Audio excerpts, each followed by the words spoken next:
أريد أن أشكركم شكرا جزيلا لكل القائمين على هذا المهرجان الذين حرصوا على أن يظهر في أحسن صورة. شكرا جزيلا لكم، شكرا لوهران. أريد أن أقول كلمة أيضا.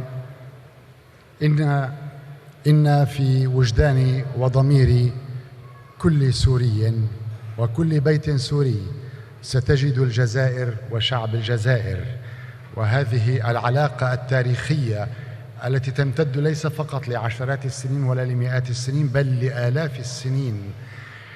لن أبتعد في التاريخ كثيرا لأقول منذ أكثر من 165 عاما من أطفأ فتنة الشام هو الأمير عبد القادر الجزائري.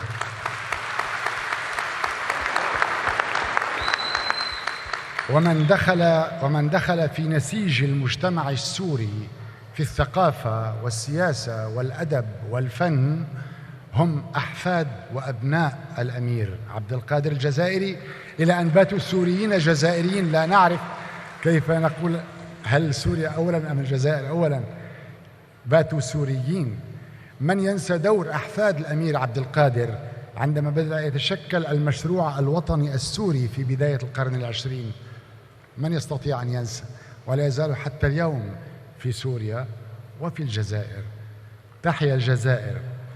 بمناسبة ثورة الجزائر أيضا بعد 73 عاما ربما على الثورة لا تزال شابة ولا تزال الأجيال تحلم بجزائر عظيمة وشعب عظيم.